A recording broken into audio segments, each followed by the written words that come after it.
You feel the stone beneath your knees before you see the men. Cold, damp, the kind of cold that lives in places sunlight abandoned centuries ago. Your wrists are bound, but that's not what terrifies you. It's the sound. A whisper of metal against metal, so faint you think you've imagined it, until it comes again. Closer now, deliberate. Her name was Marguerite Porret, and in the autumn of 1310, beneath a parish courthouse in northern France, she heard that same whisper. Not the roar of a crowd or the crack of a whip, but something far more patient. The soft, methodical breathing of a chain loop tightening. Before we descend further into what happened in that chamber, I have to pause and say this genuinely amazes me every time. People from Manila to Montreal, from Lagos to London, all drawn to the same dark corridor of history. Drop a comment and tell me where you're watching from. It's humbling to know these forgotten voices reach so far. Now back to the stone floor. The device waiting for Marguerite had no grand name in the official records. Clerks called it simply the restraint or the purgative instrument. Villagers whispered other names, cruder, more honest, but what mattered wasn't the name.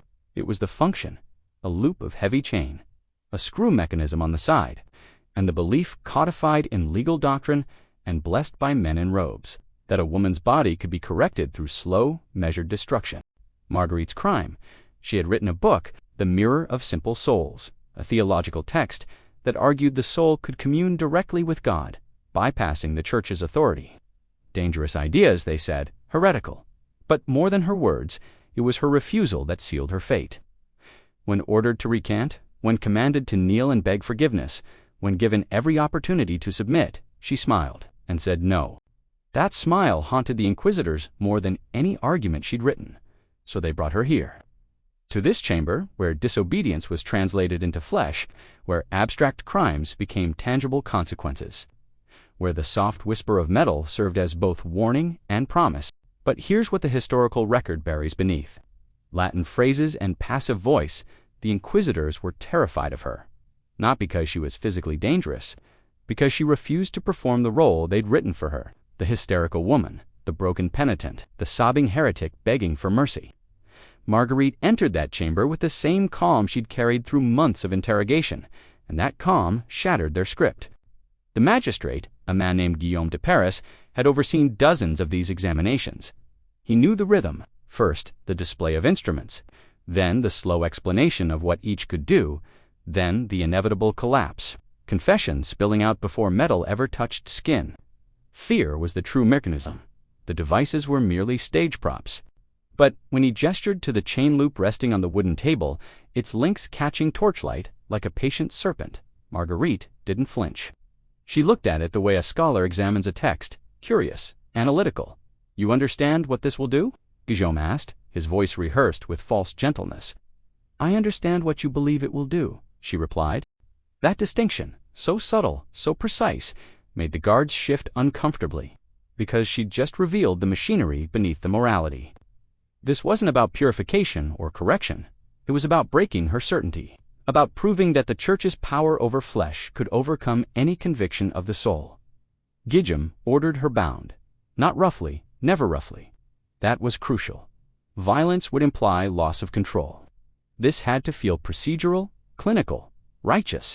2 guards pressed her shoulders down against a wooden bench, worn smooth by the sweat and writhing of previous examinations. A third approached with the chain. It was heavier than it looked, each link thick as a finger. When lifted, it made that sound again, the whisper, metal sliding against itself with an intimacy that felt obscene. The chain was designed to encircle living tissue, an arm, a thigh, sometimes in cases deemed particularly severe, a woman's chest.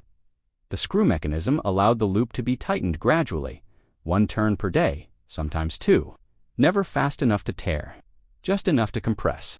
At first, the pressure feels manageable, uncomfortable but bearable. The body assumes it can adapt. But here's what the anatomical reality reveals. Human tissue needs blood flow. Cut off that circulation slowly enough, and the nerves don't immediately scream. They whisper, a tingling, a numbness. And then, as hours become days, the tissue begins to die from the inside. Marguerite knew none of this. She couldn't. But as the cold metal settled against her left thigh and the guard threaded the chain through the locking mechanism, her breath caught. Not from pain, from recognition. She had written in her book about the soul's journey through darkness toward divine light. She had described the necessity of surrendering earthly attachments, of enduring spiritual trials. Now, someone was literalizing her metaphor, turning philosophy into torture. Guillaume approached with the screw rod. It was surprisingly small, no longer than a man's hand, but the threads were precise, engineered by someone who understood leverage and pressure. One full rotation would shrink the loop by perhaps half an inch, barely noticeable, but apply that shrinkage to flesh already compressed, and the effect multiplied exponentially. "We will begin," Guillaume announced, as if starting a church service. He turned the screw once. The chain tightened. Marguerite's jaw clenched, but she made no sound. A second turn. The whisper grew louder. A third. The metal began to bite. And here, in this moment where most victims broke, Marguerite did something extraordinary. She began to pray, not desperate pleas for mercy, not sobbing confessions. She recited passages from her own book, speaking them clearly, deliberately, as if the magistrate and guards were her congregation. "The soul that has truly surrendered," she said. Her voice, steady despite the tremor in her muscles, fears no earthly power. For what can man destroy that God has not already claimed? Guillaume's hand froze on the screw.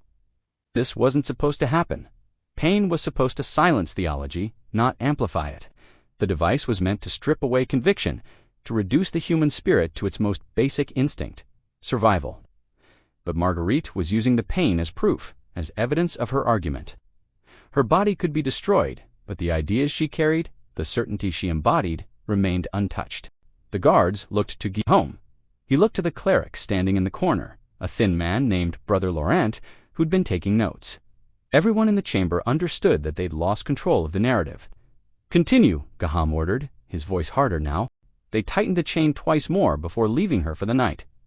Darkness in underground chambers has texture.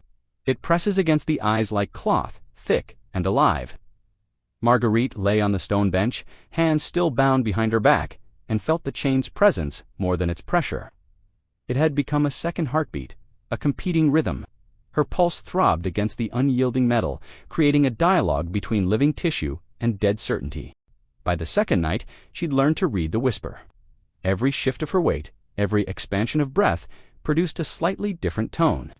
She could hear the chain settling deeper into her flesh, could feel the heat of inflammation radiating outward like a slow fire. The historical accounts we have from this period, fragmentary as they are, come from two sources: the official Inquisition records, which document only procedure and duration, and a single letter written by a nun named Agnes, who attended Marguerite during her final days. Agnes wrote that Marguerite spoke constantly, even in fever, about the voice of the chain.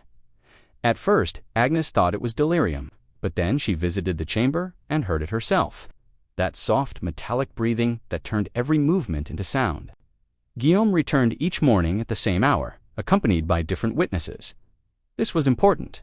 The legitimacy of the examination required documentation, required multiple observers to confirm that the process was measured, appropriate, sanctioned by both church and crown. Each day, he would turn the screw, sometimes once, sometimes twice, always with the same studied calm, as if adjusting a scientific instrument rather than destroying human tissue. By the fourth day, Marguerite's thigh had swollen grotesquely around the chain. The metal disappeared into the flesh like a belt cinched too tight, creating bulges of purple-yellow tissue on either side. The smell began then. Sweet and rotten, the unmistakable odor of decay in living flesh.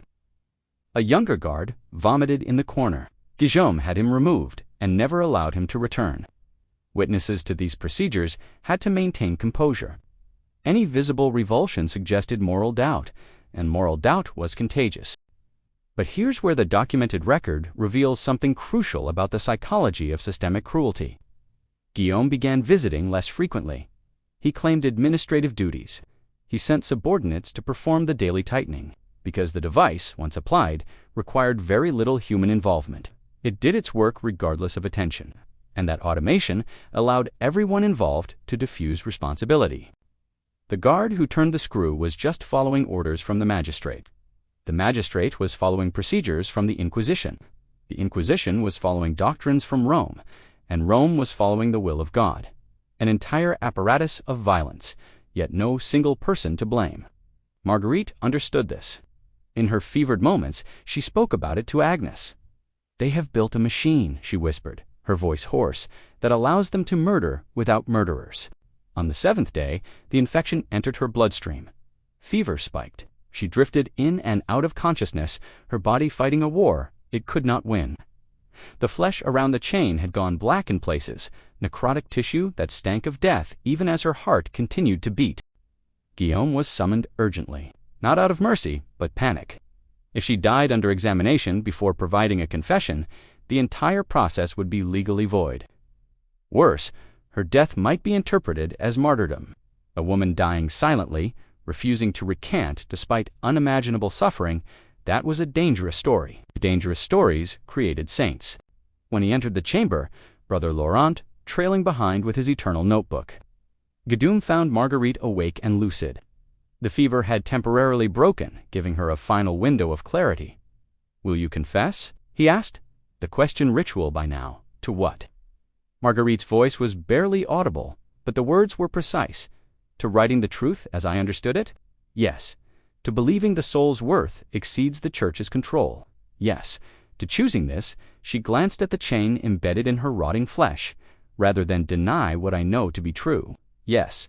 She paused, gathering strength. "But if you ask me to confess that I was wrong, that my book deserves burning, that your authority over my conscience is legitimate, then no. 1,000 times no, even if you tighten your chain until nothing remains." Guillaume stood frozen because she'd done it again. She'd taken the moment designed to break her and used it to testify. And everyone in the chamber, from the guards to the clerks, to Brother Laurent with his trembling pen, had heard it. In his notes, Laurent wrote only one sentence about that exchange. The accused remained obstinate unto corruption of the flesh. But what he didn't write, what couldn't be written in official records, was the look on Guillaume's face, the crack in the facade of righteous certainty. Because in that moment, watching a woman rot alive, rather than submit to his authority, he confronted a truth. The entire system depended on suppressing that power over the body does not guarantee power over the soul. Marguerite Porret died on June 1, 1310. Not in the examination chamber, but in the public square of Paris, burned at the stake. The official cause of death was heresy, not the infection that had ravaged her body for weeks. The chain was removed 2 days before her execution, not as mercy, but as evidence that needed to be destroyed. Can't have physical proof of torture when the legal records claim only appropriate examination. But here's what survived, against every effort to erase it. Her book, The Mirror of Simple Souls, was copied in secret, passed between monasteries and private collections, translated into multiple languages. For centuries, its author was unknown, the text circulating anonymously because Marguerite's name had been stricken from church records. Only in the 20th century did scholars rediscover her identity, matching fragments of trial documents she had written years before that chain ever touched her flesh. The soul that has been annihilated in God fears nothing because she has nothing to lose, not reputation, not comfort, not life itself. And in that fearlessness lies a freedom that kingdoms cannot contain. The magistrates thought they were tightening a chain around her body. They never understood they were proving her thesis.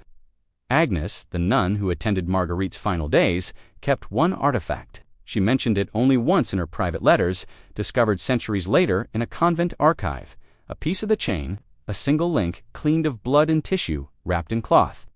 Agnes wrote that she could never bring herself to throw it away, not because she wanted to remember the horror, but because every time she looked at it, she heard the same question.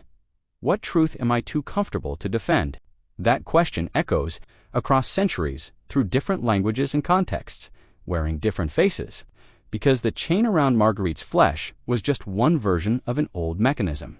The method changes, but the principle remains. Society identifies those who threaten its certainties, not through violence, but through conviction. And then, systematically, methodically, it applies pressure. Slowly enough to maintain plausible deniability, steadily enough to demand submission. Sometimes the chain is literal, sometimes it's economic, social, reputational, sometimes it tightens through law, through custom, through the whispered consensus of those who benefit from others' silence. But it always makes a sound. That soft, metallic whisper of one more turn, one more adjustment, one more increment of pressure designed to make you doubt what you know to be true. Marguerite Porete heard that whisper for 7 days before it killed her body. Her words, her refusal, her certainty, survived 5 centuries of attempts to silence them. Listen carefully. The chain is still whispering. The question is whether we have the courage to hear it, and more importantly, whether we have the courage to refuse.